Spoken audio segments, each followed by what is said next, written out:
Bonjour à tous, alors aujourd'hui du coup on va poursuivre, insister encore un petit peu sur un exercice qu'on a déjà pu faire sur la chaîne, donc la partie 1 je la mettrai en description, c'est soit la vidéo d'avant ou alors la vidéo d'encore avant, ça dépend comment on les sortira, mais voilà, du coup on va utiliser cette démonstration qu'il a faite pour faire cet exercice, ok, oula, donc du coup, donc en fait il va falloir montrer que tout hyperplan de Mn de K va rencontrer Gln de K.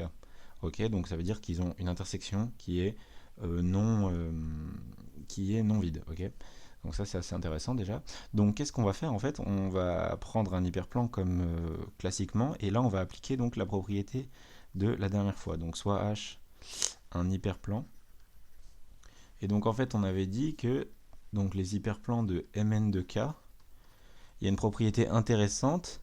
En gros, on dispose de A, une matrice, donc de A appartenant donc à Mn de K, tel que, donc en posant tel que, donc H, soit en gros, donc H c'est tout le temps le noyau d'une forme linéaire, donc H égale le noyau de, waouh, H égale le noyau de l'application qui a X associe la trace de AX. Ok, donc ça c'était un exercice, voire CF vidéo d'avant. Ok, je la mettrai dans la description. Vidéo d'avant.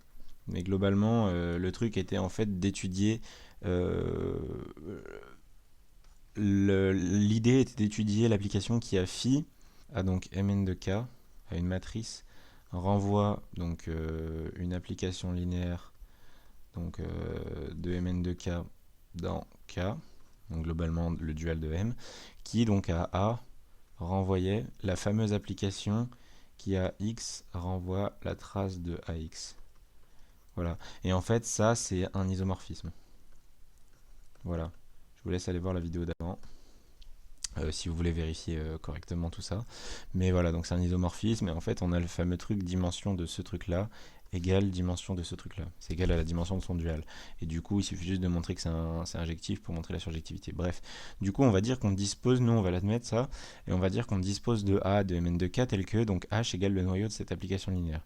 Ok, on va juste poser une petite application pour nous arranger, f de A qui donc a X associe à X. Ok, donc en gros, donc ça nous fait donc que H est égal au noyau de FA. Ok, et donc là on veut montrer que H inter, montrons que H inter GLN de K est différent de l'ensemble vide. Ok, donc pour ça on va l'attaquer d'une manière un petit peu différente. On va utiliser des petites propriétés sur le rang pour trouver une matrice inversible à ça. Alors c'est pas si facile à faire. Donc ce qu'on va d'abord faire, on a déjà, ok, donc A, on sait qu'elle est non nulle. Pourquoi A est non nulle? A différent de 0. On peut le vérifier pourquoi. Parce qu'en fait, si A était égal à 0, ça signifierait que la trace est tout le temps égale à 0. Donc en fait, toute matrice, f de A serait globalement l'application nulle. Et du coup, c'est pas intéressant. Parce qu'en gros, le noyau, du coup, ça contredirait le truc parce que du coup, on aurait H, on aurait que la dimension de H serait égale à n, ce qui est absurde vu que c'est un hyperplan. Ok, donc ça veut dire on a bien A différent de 0. Donc, par ailleurs, le rang de A, du coup, est différent de 0. Donc, on va noter le rang de A égale R. On va noter ça.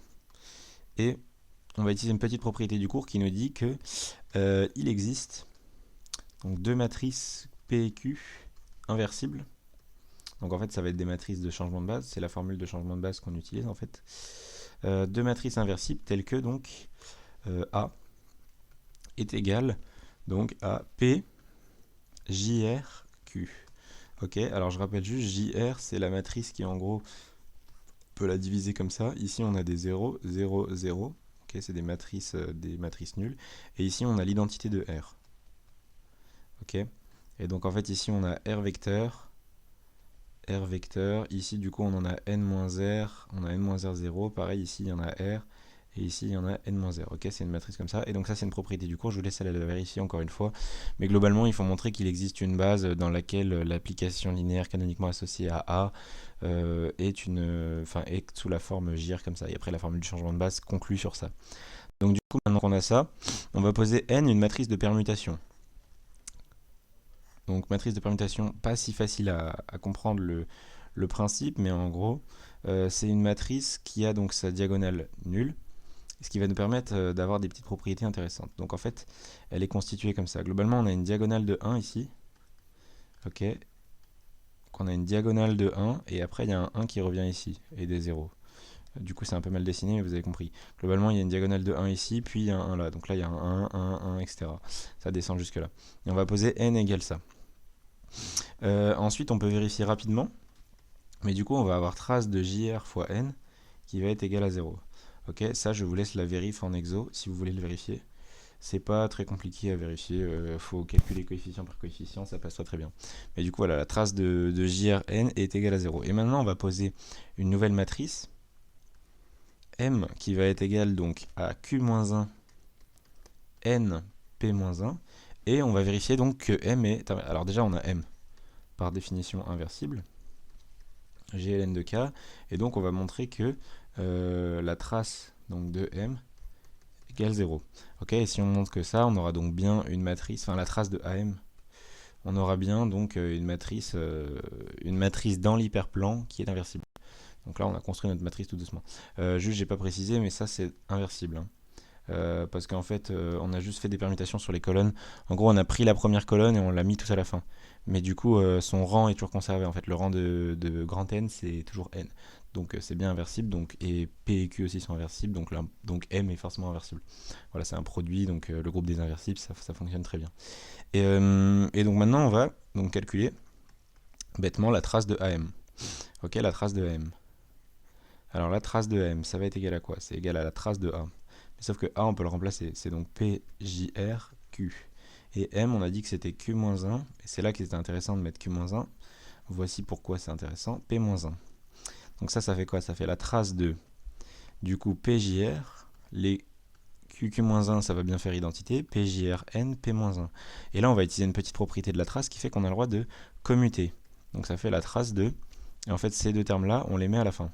Et du coup, ça nous fait du NJR, qui est égal à la trace, donc on peut toujours commuter, JRN qui est égal à 0. Ok, donc, on a M qui appartient à l'hyperplan. À l'hyperplan, intersection GLN de K. Ok, donc, H inter GLN de K est différent de 0. Voilà. Enfin, là c'est un petit peu difficile de comprendre tout ça, mais globalement, utiliser une matrice de permutation, c'est assez intéressant parce qu'en fait, en faisant un produit avec la matrice JR, ça marche bien aussi. Je sais qu'il y a un autre moyen aussi de le faire. C'est un raisonnement par l'absurde, je crois. Je vais pas le faire ici parce que j'ai pas les détails en tête et j'ai pas envie de faire de l'improvisation, mais par l'absurde, en gros, en supposant que donc pour toutes les matrices inversibles, pour tout M appartenant à GLN de K, ok, eh bien on aurait que la trace de AM est différente de 0. Okay, et donc il faut convenir à une absurdité avec ça.